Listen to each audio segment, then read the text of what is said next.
Morning दोस्तों, कैसे हो? आई होप कि आप सब बढ़िया होंगे। आज भी मार्केट अपनी अप ट्रेंड रैली को कंटिन्यू कर रहा है। क्या शानदार रैली थी कल की, है ना। पर मैं इन्वेस्टर टाइप मेंटालिटी रखता हूँ। मेरे को यहाँ पर यूँ लगता है कि इंट्राडे में आप पैसा अच्छा कमा सकते हो। मार्केट ऊपर जा रहा है तो आप, क्योंकि इसने एक अच्छे लेवल को भी निकाल दिया है और ये हो सकेगा।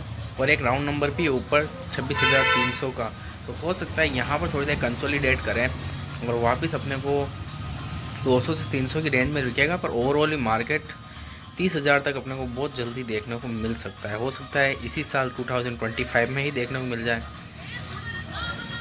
बाकी मैंने भी ट्रेडिंग करने का बहुत डिसाइड किया, बहुत बार करी, पर ओवरऑल मैं अभी ट्रेडिंग में तो लॉस में ही हूँ शायद तक। हाँ, क्योंकि इसमें एक तो प्रीमियम डीके के कारण से अब मल्टीपल्स मेरे को कोई बड़ा लॉस नहीं हुआ है, मतलब छोटे छोटे करके ही लॉस हुए हैं और प्रॉफिट भी अच्छे खासे हुए हैं। और ओवरऑल जब ये प्रीमियम डीके होता है, मार्केट मूवमेंट नहीं कर रहा होता है, अपन ने एंट्री मार दी, तो वो छोटे छोटे से कारण से मैं कभी BTST ट्रेड भी नहीं लेता हूँ, ओनली फॉर इंट्राडे ट्रेड लेता हूँ।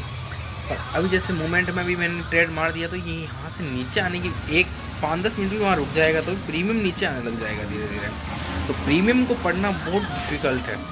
और बताए आंकड़ा है कि 99.9% ऑप्शन बाय लॉस में है, तो उसमें मैं भी आता हूँ 99.9 में, ना कि 0.01% में। सिंपल सी बात है। हाँ, तो इसके अंदर चलो अपन चार्जेस एंड ब्रोकरेज अच्छा खासा अपने टाइम स्पेंड किया है और ओवरऑल अपन इतना कोई ज़्यादा लॉस में भी नहीं है। अभी जैसे एक ट्रेड मार के भी वो जितना भी लॉस में है तो उसको कवर कर सकते हैं।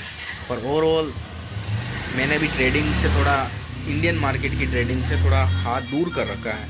और ओवरऑल कभी कभार करते हैं, बाकी ओवरऑल मैंने दूर कर रखा है। और मेन जो मेरा फोकस है वो वेल्थ क्रिएशन पर है। मतलब इन्वेस्टमेंट करो, क्योंकि वो आपको रिटर्न दे ही देगी। आज लॉस में चलेगी पर ओवरऑल टाइम में आपको प्रॉफिट में आ ही जाओगे।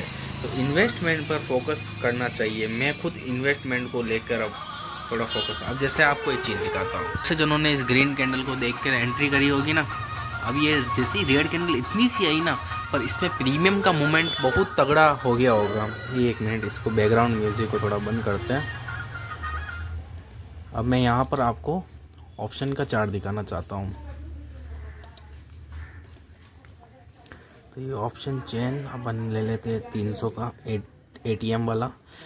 अब 200 की एंट्री। अब इधर देखो, इधर देखो, क्या भाई ये कहाँ पर क्लोज हो रहा है, ये कहाँ पर क्लोज हो रही है कैंडल। तो यहाँ से अब ये पूरी इसको कवर कर लिया है। जैसे यहाँ पर आप देखोगे ना, ये इसके लो के पास में नहीं आया, पर ये इसके लो के पास में तक आके उड़ा के चला गया है। अब किसी की एंट्री 132 पर हुई होगी तो उसका तो यहाँ तक में तो अच्छा खासा नुकसान हो गया होगा, 2-1 हज़ार रुपये का है। अब मूवमेंट दे रहा है, पर ओवरऑल अभी भी एक राउंड नंबर है ऊपर, तो अभी थोड़ा सा वेट करना चाहिए। क्योंकि बाइंग में अगर आपने वेट नहीं किया, क्योंकि यहाँ पर बहुत से जनों का सेलिंग ऑर्डर होंगे, किसी के बाइंग ऑर्डर तो होंगे नहीं ना, बाइंग ऑर्डर तो 200 के पास में होंगे। तो सेलिंग ऑर्डर होंगे तो वो सेलिंग ऑर्डर एग्जीक्यूट होंगे तो प्राइस एकदम से नीचे आती हुई देखने को मिलेगी। बहुत से अपने प्रॉफिट को बुक करेंगे और यहाँ से सेलर भी एक्टिव हो सकते हैं। तो ये सब चीज़ें अपने को ध्यान में रखते हुए चलना पड़ेगा। तो अभी थोड़ा सा इससे दूर रहना ही बेटर रहेगा। बाकी जो ट्रेडिंग है ना, वो अपन क्रिप्टो मार्केट के अंदर करते हैं। क्रिप्टो मार्केट के अंदर कोई भी एक टाइम फ्रेम पकड़ लो, कोई भी एक स्ट्रेटेजी पकड़ लो। मार्केट ओवरऑल ये पता होना चाहिए, मार्केट मूवमेंट में होना चाहिए। आज आप शाम का 9:30 बजे से देखोगे तो मार्केट मूवमेंट में था, तो वहाँ से अप ट्रेंड में रैली आई, तो आपका पैसा कहीं पे भी लगा होगा ना, तो पैसा बन ही जाएगा। सही है ना। तो इसलिए मार्केट हो या इंसान, जाना सबको ऊपर ही है, एक बहुत अच्छा डायलॉग है। तो इसलिए आपको इन्वेस्टमेंट करते रहो। जो भी आप पैसा कमाते हो उससे छोटा छोटा इन्वेस्टमेंट भी करोगे तो भी अच्छा रिटर्न दे ही देगा। पहले मैं एक एक क्वांटिटी के अंदर करता था कि यार, तो लोग कहते थे कि भाई एक एक क्वांटिटी से क्या ही हो जाएगा, कुछ नहीं होगा। पर अपन को एक्सपीरियंस मिला उनसे कि यार रिटर्न मिलता है, और उन्हों को लॉस में भी देखा है। अभी जैसे मैंने एक स्टॉक्स बाय कर रखा है, मतलब ये पैसा पड़ा हुआ था छोटा मोटा, तो उसको मैंने, क्योंकि मैंने इससे विड्रॉल मार दिया था धन के ऐप में, जो भी पैसा था उसको विड्रॉल करके ले लिया था। उसके बाद एक छोटा सा अमाउंट पड़ा रह गया दिखता है, या तो उस पैसे को मैंने एक शेयर ख़रीद लिया था, ये भी बेमतलब का। मैंने कहा चलो इसमें लगा देते हैं, कोई लेने का देना नहीं। पर अभी जैसे उसमें नुकसान चल रहा है, पर तो मेरे को उससे कोई लेना देना नहीं, क्योंकि वो चीज़ मेरे को 1 साल बाद क्या सिखाएगी वो मेरे लिए इम्पोर्टेंट है, ना कि आज का वो लॉस मेरे लिए इम्पोर्टेंट है। वो पैसा जीरो भी हो जाएगा तो मेरे को कोई फ़र्क नहीं पड़ने वाला। तो उसी चीज़ को मैंने ध्यान में रखते हुए इस स्टॉक्स के अंदर पैसा लगाया था कि उससे मेरे को कोई फ़र्क नहीं पड़ने वाला। वो अगर जीरो भी हो जाता है तो अगर उसका आपको पता रखना है क्या करता है वो स्टॉक्स, तो मैं उसका 1 साल बाद यही मेरे को याद रहा तो मैं उस पर वीडियो बना के डाल दूँगा कि उसमें क्या अपने को रहा है। ठीक है, बाकी ट्रेडिंग करते हैं बिटकॉइन में, इथीरियम में एंड सोलाना में।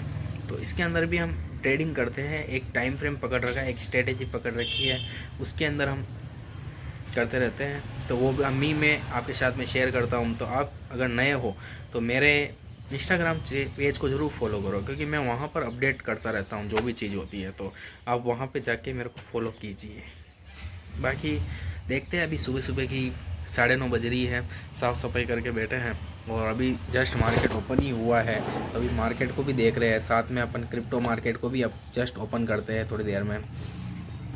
उसके बाद काम करते हैं 1-1.5 घंटा, उसके बाद थोड़ा देखते हैं, जो भी होगा शेयर करेंगे। बाइक बने रहो आप लास्ट तक। भी मैंने बताया था कि ऊपर 300 का लेवल है, प्राइस नीचे की तरफ आ सकती है, किस प्रकार से नीचे की तरफ आई, और हो सकता है कि यहाँ से भी एक ट्रेप की ही शुरुआत हो, क्योंकि जो बायर एक्टिव होने वाले हैं वो 200 या 190 पर ही एक्टिव होंगे। ये राउंड नंबर की रेंज के हिसाब से मैं बता रहा हूँ, नोट इसमें कोई प्राइस एक्शन फॉलो हो रहा है, ओनली फॉर नंबर। ठीक है, बाकी प्राइस एक्शन भी मैटर करता है, नंबर ही मैटर करता है, और बायर कहाँ पर एक्टिव होंगे, कहाँ पर आप किस नंबर पे बाय करना चाहते हो वो सबसे इम्पोर्टेंट है। क्या आप 300 के पास में बाय करना चाहोगे या बेचना चाहोगे, ये कमेंट बॉक्स में कमेंट करो। तो मैंने आपको बताया था कि मेरा बाइंग साइड का व्यू है। प्राइस एक बार नीचे की तरफ मारेगा, उसके बाद ऊपर की तरफ जाएगा तो मैं अपना ऑर्डर पंच कर दूंगा। तो जैसा कि अपन ने अपना ऑर्डर पंच कर दिया, छोटा सा टारगेट रख रहे हैं। बाकी एक्सपेक्टेशन मेरी हाई है कि इससे भी अच्छा खासा टारगेट भी दे सकता है। बाकी इसके नीचे जाएगा तो अपन अपने स्टॉप लॉस को लेके बैठ जाएंगे।